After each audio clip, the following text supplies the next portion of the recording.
피고인은 고개를 드십시오. 52년 인생 동안 수천 명의 피고인을 바라봐 온 여판사는 자신있게 말했습니다. 그런데 그날만큼은 피고인의 얼굴을 보는 순간 법복 안에 숨겨둔 한 가지 죄가 산산조각 나고 말았습니다. 25년 전 아무도 모르게 버리고 온 제 딸이 지금 살인미수 피고인이 되어 제 앞에 서 있었기 때문입니다. 여러분, 혹시 영상이 마음에 드셨다면 구독과 좋아요 부탁드립니다. 여러분의 작은 관심이 큰 힘이 됩니다. 2025년 1월 서울중앙지법 제302호 법정 오전 10시였습니다. 이날은 전국의 언론이 주목하는 한서그룹 간병인 독극물 살인미수 사건 첫 공판이 열리는 날이었습니다. 보육원 출신 간병인이 재벌 회장, 부인을 독극물로 살해하려다 실패했다는 프레임이 이미 언론을 장악한 상태였습니다. 기자들은 방청석을 가득 메웠고 재벌가 친척들은 앞줄에 앉아 팔짱을 낀 채 차갑게 웃고 있었습니다.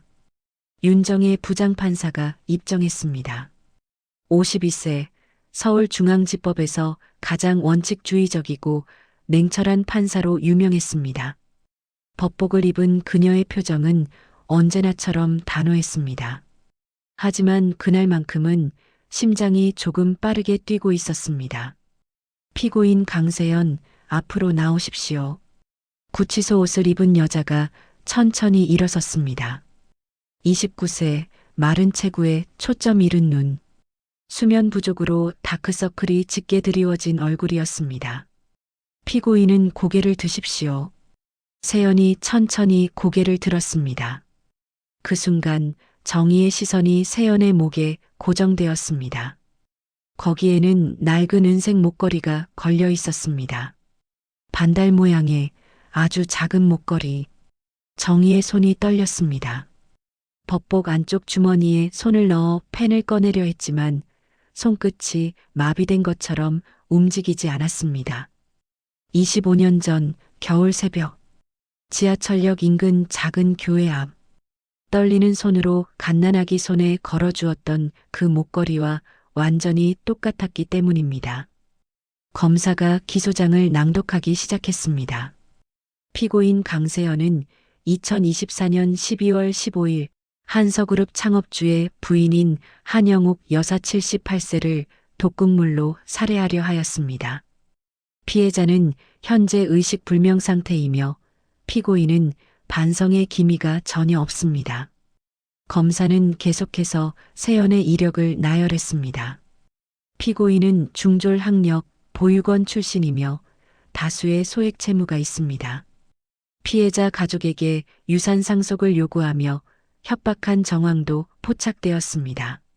세연은 고개를 숙인 채 작은 목소리로 말했습니다. 저는 그날 제가 갈아놓은 약병이 아니었습니다. 저는 독극물을 넣지 않았습니다. 하지만 아무도 귀 기울이지 않았습니다. 방청석에서는 비웃는 소리가 들렸고 재벌가 측 변호사는 코웃음을 쳤습니다. 정의는 판결문을 내려다보려 했지만 눈앞의 글자가 흐려졌습니다. 대신 25년 전 자신이 적어두었던 메모가 떠올랐습니다. 1995년 겨울 지하철 4호선 역 반달 목걸이. 여러분, 윤정혜 판사는 그날 법정에서 무너지지 않기 위해 온 힘을 다해 자신을 붙들고 있었습니다. 1995년 겨울로 돌아가 보겠습니다. 22살 윤정희는 작은 고시원 방에서 사법시험을 준비하고 있었습니다. 지방 소도시 출신, 가난한 집에서 올라와 공부로 인생 역전을 꿈꾸던 청년이었습니다. 그해 가을, 같은 스터디 그룹에서 만난 남자가 있었습니다. 한도윤, 24세, 한서그룹 2세였습니다. 잘생긴 외모와 부드러운 말투, 그리고 집안은 중요하지 않아. 너와 함께하고 싶어라는 달콤한 말에 정희는 마음을 열었습니다. 비밀 연애였습니다. 도윤은 우리 집안이 보수적이라 아직 공개하긴 어렵다고 했고 정희는 이해했습니다. 아니, 이해하고 싶었습니다. 그런데 그해 11월 예상치 못한 임신이었습니다. 정희가 떨리는 목소리로 도윤에게 말했을 때 도윤은 처음엔 웃으며 말했습니다. 괜찮아. 우리 같이 키우자. 집안에 내가 설득할게. 하지만 그 약속은 일주일도 가지 않았습니다. 도윤의 형 한도진이 직접 정희를 찾아왔습니다. 값비싼 양복을 입은 남자는 차갑게 말했습니다. 아이를 없애면 우리 집안에서 당신을 밀어주겠습니다. 로펌도 판사 자리도 보장해드리죠. 하지만 아이를 낳는다면 도윤이는 더 이상 당신을 만나지 않을 겁니다. 그리고 당신은 평생 미혼모로 살게 되겠죠. 정희는 거절했습니다. 아이를 지우지 않겠다고 혼자서라도 키우겠다고 말했습니다. 하지만 현실은 가혹했습니다. 배가 불러올수록 고시원에서 쫓겨났고 미혼모 쉼터조차 제대로 된 연락처가 없어 들어갈 수 없었습니다. 친구 집 오피스텔에 숨어서 출산 날만 기다렸습니다. 그리고 1995년 12월 28일 새벽 정희는 혼자 아이를 낳았습니다. 여자아이였습니다. 작고 빨갛고 크게 울었습니다. 정희는 아이를 안고 한참을 울었습니다. 미안해, 미안해라는 말만 반복했습니다. 이틀 뒤 새벽 4시 정희는 지하철 4호선역 근처 작은 교회 앞에 앉아 있었습니다. 아이를 담요에 싸서 안고 손에는 자신이 가진 마지막 보물인 반달 모양 은목걸이를 쥐어주었습니다. 언젠가 찾으러 올게. 꼭. 하지만 정희는 그 약속을 지키지 못했습니다. 아이를 두고 떠난 뒤 정희는 눈물을 닦고 다시 책상 앞에 앉았습니다. 공부했습니다. 미친 듯이 공부했습니다. 그리고 마침내 사법시험에 합격했고 판사가 되었습니다. 도윤은 몇 년 후 의문의 교통사고로 세상을 떠났습니다. 회사 비리 정리 과정에서 벌어진 일이라는 소문이 돌았지만 누구도 진실을 말하지 않았습니다. 정희는 스스로에게 말했습니다. 우리는 다 피해자였어. 나도 도윤이도. 그렇게 자기 합리화하며 25년을 살아왔습니다. 그런데 지금 법정에서 다시 만난 겁니다. 살인미수 피고인으로. 정희는 법원 집무실로 돌아와 떨리는 손으로 속삭였습니다. 설마 그 아이일 리가 없죠? 세상에 반달 목걸이가 얼마나 많은데요. 하지만 사건 기록을 펼쳤을 때 정희의 얼굴은 하얗게 질렸습니다. 출생 1995년 겨울 발견 장소 관악구동 교회 앞 세봄 보육원 입소. 정희가 아이를 두고 온 바로 그 장소, 그 시간이었습니다. 여러분, 윤정희는 그날 밤 집에 돌아가지 못했습니다. 집무실 의자에 앉아 천장만 바라보며 밤을 새웠습니다. 이제 강세연의 이야기를 들어보겠습니다. 1995년 겨울 서울 관악구 작은 교회 앞에서 발견된 갓난아기. 새벽 4시 50분 교회 문을 열러온 세봄 보육원 원장이 울고 있는 아기를 발견했습니다. 아이 손에는 반달 모양 은목걸이 하나만 쥐어져 있었습니다. 원장은 아이를 안고 보육원으로 돌아왔고 이름을 지어주었습니다. 세상을 연다는 뜻으로 세연, 강하게 살아라 강세연. 세연은 세봄 보육원에서 자랐습니다. 명절이 되면 다른 아이들은 하나둘씩 친척이나 후원자 집에 갔지만 세연은 항상 보육원에 남았습니다. 초코파이 하나에 감동하고 엄마 아빠 이야기를 써오라는 학교 숙제에는 종이만 구겨 넣었습니다. 하지만 세연은 울지 않았습니다. 대신 더 강해졌습니다. 어린 동생들을 챙기고 누구의 물건도 절대 손대지 않았습니다. 자존심이 강한 아이였습니다. 18살 보육원을 퇴소한 뒤 세연은 현실과 마주했습니다. 편의점, 식당, 공장 어디를 가도 보육원 출신이라는 이유로 취업에서 튕겨났습니다. 어느 공장 면접에서는 노골적으로 말하더군요. 보육원 애들은 손버릇이 안 좋아서 안 뽑아요. 세연은 그날 눈물을 삼키고 보육원 원장에게 전화했습니다. 원장님, 제가 뭐라도 배우고 싶어요. 사람 도와주는 일 같은 거요. 원장은 간병인 교육을 추천했고 세연은 6개월 과정을 마쳤습니다. 요양병원에서 일하기 시작했습니다. 침 뱉는 어르신, 욕하는 보호자들, 성희롱 힘든 일이 많았지만 세연은 웃으며 버텼습니다. 저는 빚지고 싶지 않아요라는 자존심 하나로.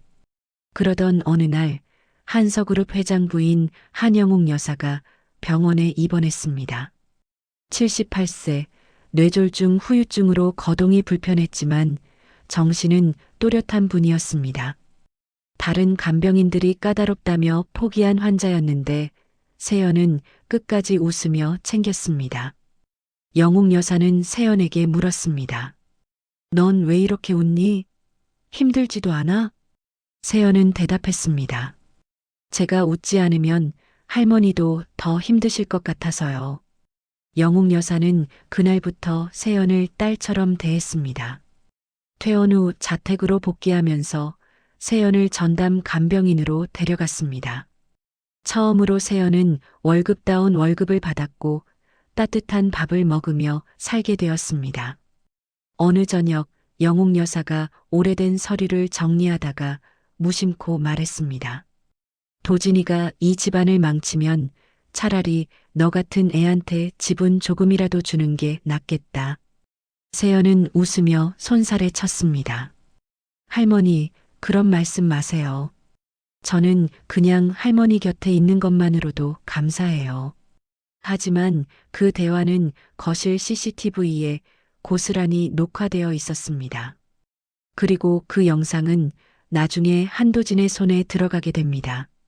여러분, 세연은 그날 밤 자기 방에 돌아와 반달 목걸이를 만지작거렸습니다. 엄마가 누군지도 모르지만 이 목걸이만은 절대 놓지 않았습니다. 유일한 연결고리였으니까요. 2024년 12월 15일 사건 당일입니다. 한영옥 여사의 자택. 아침부터 분위기가 어수선했습니다.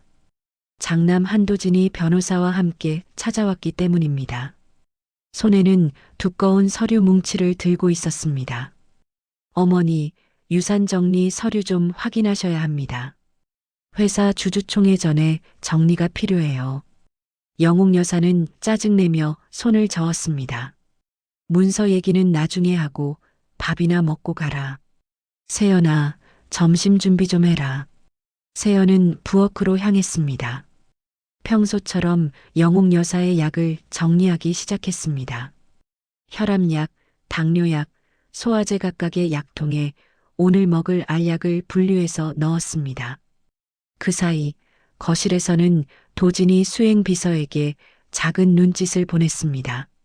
비서는 천천히 일어나 화장실에 간다는 핑계로 복도로 나왔습니다. 그리고 부엌 옆 약장으로 다가갔습니다. 약장 안에는 똑같이 생긴 갈색 약병 2개가 나란히 놓여 있었습니다.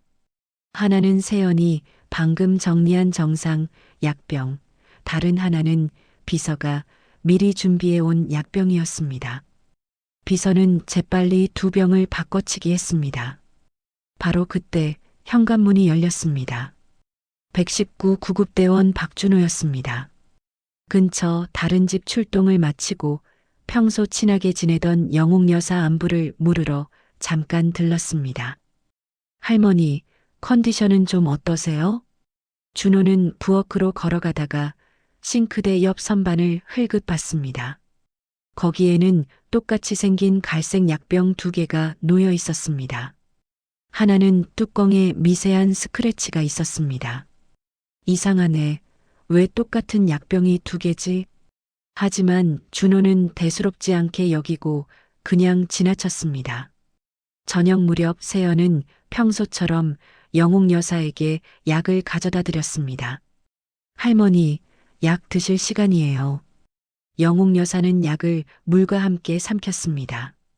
10분 뒤였습니다. 으윽! 갑자기 영옥 여사가 가슴을 움켜쥐고 쓰러졌습니다.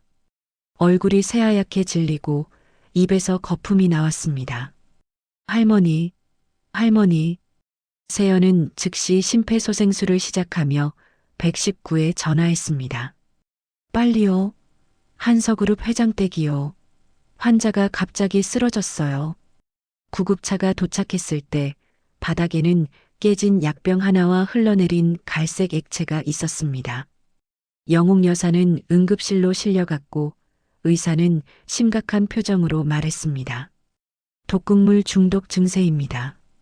즉시 혈액 검사를 진행하겠습니다. 병원 복도에서 기다리던 세연에게 한도진 측 변호사가 다가왔습니다. 강세연 씨, 당신이 오늘 어머니께 드린 약 뭐였습니까? 평소처럼 혈압약이랑 소화제였어요. 정말 그것뿐이었습니까?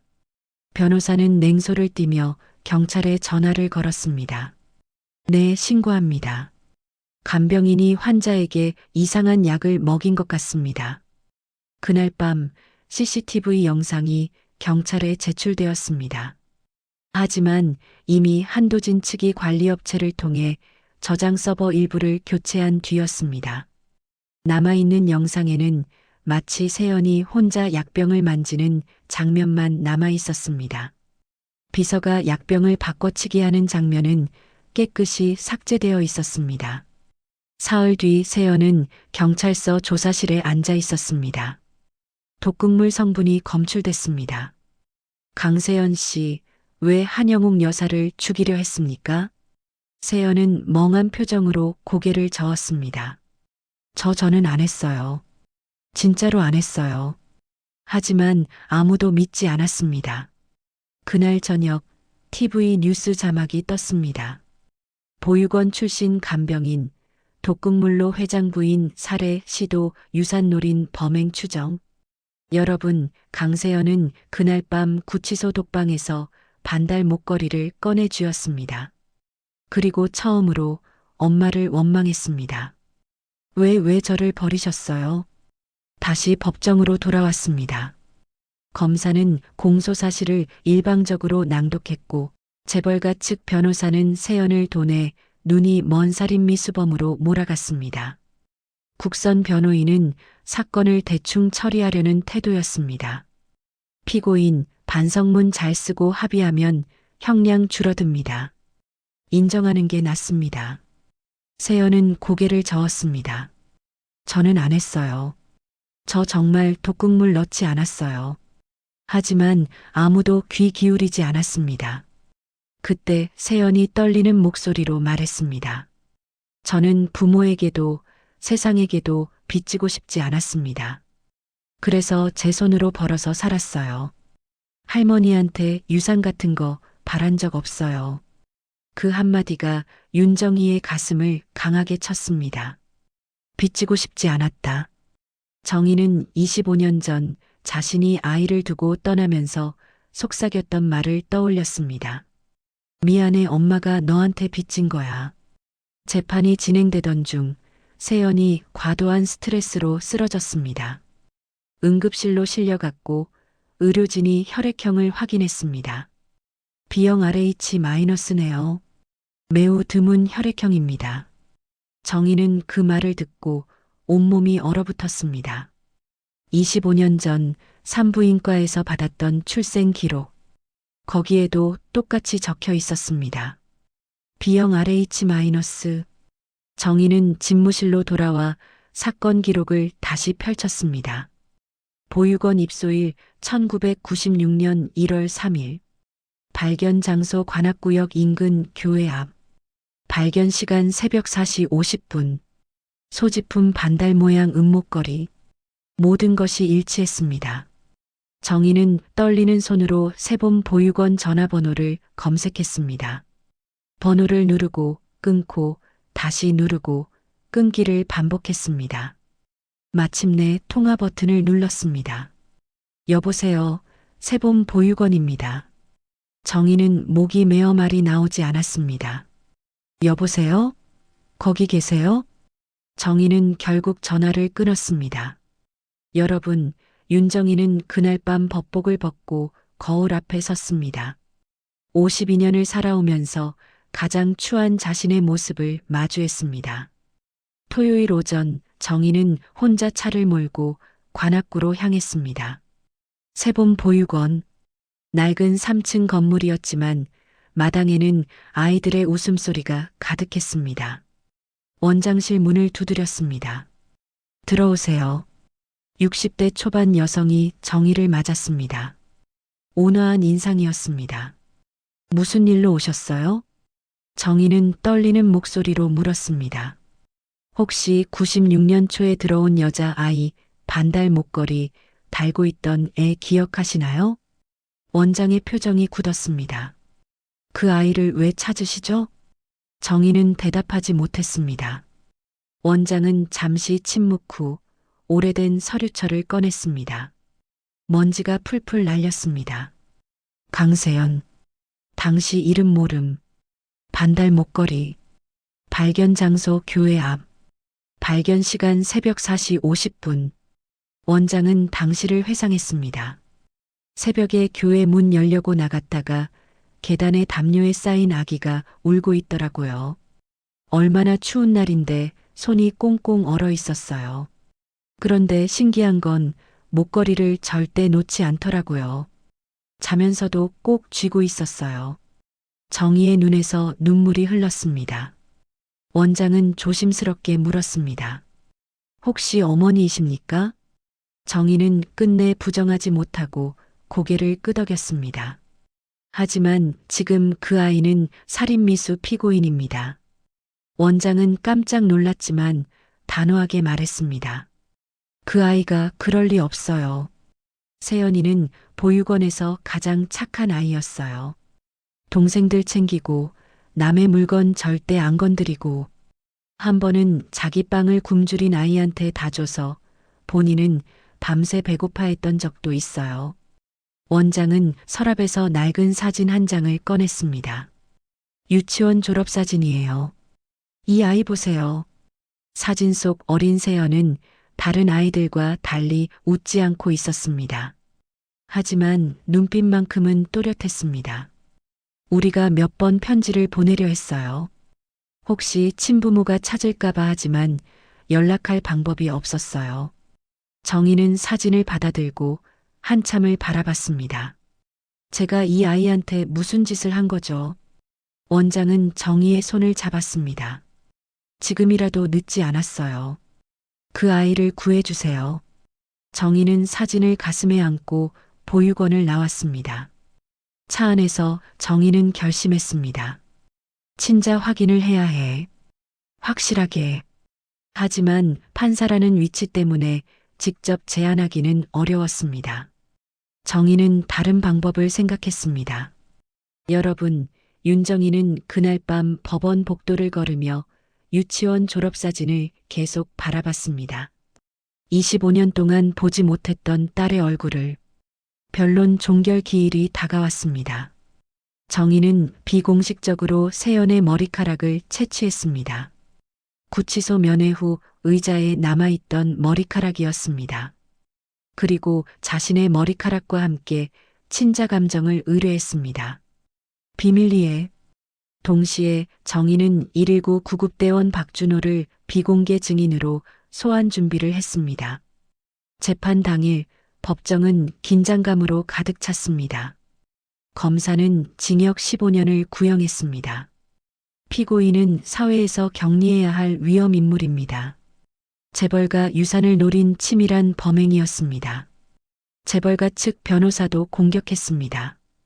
고아 출신, 경제적 어려움, 유산에 대한 욕심 모든 정황이 피고인을 가리키고 있습니다. 세연은 고개를 숙인 채 눈물도 흘리지 않았습니다. 이미 체념한 표정이었습니다. 그때 정희가 말했습니다. 추가 증인을 채택하겠습니다. 법정이 술렁였습니다. 119 구급대원 박준호 씨, 증인석으로 나오십시오.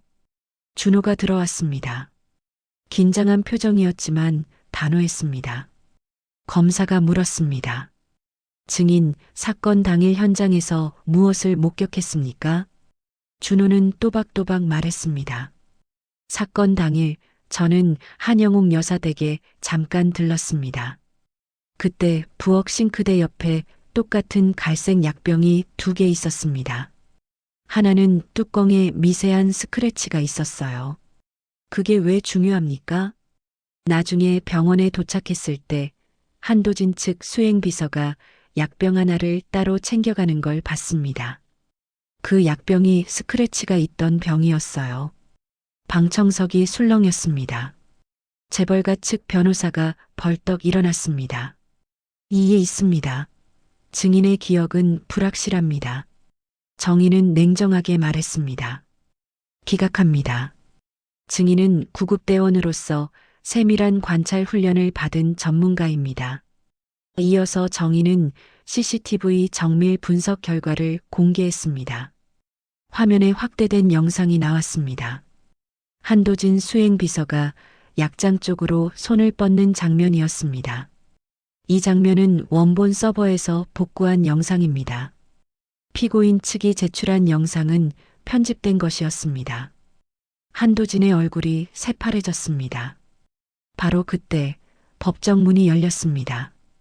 법원 직원이 봉투 하나를 정의에게 건넸습니다. 친자감정 결과였습니다. 정의는 봉투를 열었습니다. 손이 떨렸지만 표정은 단호했습니다. 강세영과 윤정희는 모녀 관계일 가능성 99.999%. 정의는 잠시 눈을 감았습니다. 그리고 천천히 입을 열었습니다. 여러분, 지금부터가 가장 중요한 순간입니다. 화면 2번 터치해 주세요. 피고인 강세연 씨는 제 친딸입니다. 방청석이 폭발했습니다. 기자들은 카메라를 난사했고 재벌가 친척들은 경악했습니다. 한도진은 얼굴이 새하얗게 질렸습니다. 정의는 법복을 꽉 쥔 채 계속 말했습니다. 저는 25년 전 이 아이를 버린 어머니입니다. 그리고 오늘까지 이 아이와 같은 약자에게 더 가혹했던 판사였습니다. 세연은 멍한 표정으로 정의를 바라봤습니다. 정의는 눈물을 닦고 법리적으로 냉정하게 정리했습니다. 하지만 법은 감정이 아닌 증거로 판단합니다. 독극물 투여는 한도진 측에서 이루어졌으며 피고인 강세연에게는 살인의 고의나 이득 동기가 없습니다. 정의는 판결문을 읽었습니다. 피고인 강세연에 대한 모든 혐의를 무죄로 판단합니다. 그리고 망치를 내리쳤습니다. 동시에 한도진 피고인에 대한 구속영장을 발부합니다. 살인미수, 증거인멸, 위증교사 혐의입니다. 법정은 혼란에 빠졌습니다. 정의는 법복을 벗으며 마음속으로 결심했습니다. 이제 나는 판사가 아니라 어머니로 살아가겠습니다. 사건 이후 윤정희는 잦은 사표를 제출했습니다. 징계위원회에서는 과거 은폐와 이해관계 회피, 실패를 이유로 파면 수위의 징계를 내렸지만 정의는 담담히 받아들였습니다. 언론 인터뷰 요청은 모두 거부했습니다. 대신 세연을 만나러 갔습니다. 처음 만난 날 2사람은 작은 카페에 마주 앉았습니다. 세연은 아무 말도 하지 않았습니다. 정의도 마찬가지였습니다. 한참 뒤 정의가 먼저 입을 열었습니다. 미안하다는 말할 자격도 없는 거 알아. 하지만 그래도 해야 할 것 같아서 정말 미안해. 세연은 반달 목걸이를 만지작거렸습니다. 이거 엄마가 준 거죠? 응. 내가 가진 유일한 보물이었어.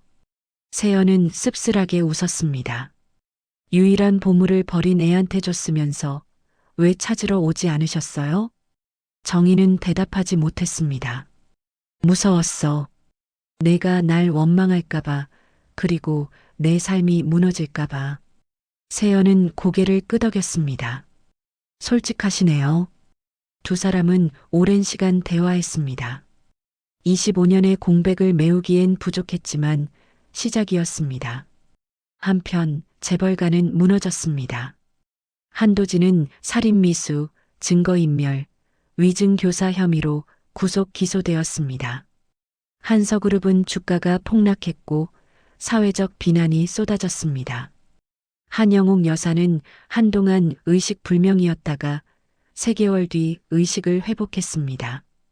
그리고 미리 남겨둔 영상 유언이 공개되었습니다. 화면 속 영옥 여사가 말했습니다. 내 재산의 일부는 나를 사람답게 돌봐준 간병인 강세연에게 그리고 보육원 아이들을 위해 쓰여야 합니다. 내 아들들은 이미 충분히 가졌으니까요. 세연은 보상금과 유산 일부를 받게 되었습니다. 정희는 제안했습니다. 그 돈의 절반을 고아미 혼모 지원 재단에 쓰는 게 어떨까? 우리처럼 아파했던 사람들을 위해. 세연은 고개를 끄덕였습니다. 좋아요. 6개월 뒤 작은 아파트. 정희, 세연, 그리고 박준호가 함께 저녁을 먹고 있었습니다. 준호는 아직 남자친구까진 아니었지만 세연의 곁을 지키는 든든한 존재였습니다. 세연이 어색하게 말했습니다. 엄마, 이거 좀 더 드세요. 정희는 그 한마디에 눈물을 삼키며 웃었습니다. 응, 고마워. 여러분, 윤정희는 그날에서야 비로소 자신이 판사가 아니라 어머니로 다시 태어났다는 걸 깨달았습니다. 완벽하진 않았습니다. 25년의 공백은 쉽게 메워지지 않았고 때로는 서먹하고 어색했습니다. 하지만 두 사람은 매일 조금씩 가까워졌습니다. 함께 밥을 먹고 함께 드라마를 보고 함께 웃었습니다. 세연은 처음으로 집이라는 곳을 알게 되었습니다. 보육원도 요양병원도 아닌 진짜 집. 정희는 처음으로 가족이라는 걸 느꼈습니다. 법복도 판결문도 아닌 따뜻한 저녁 식탁.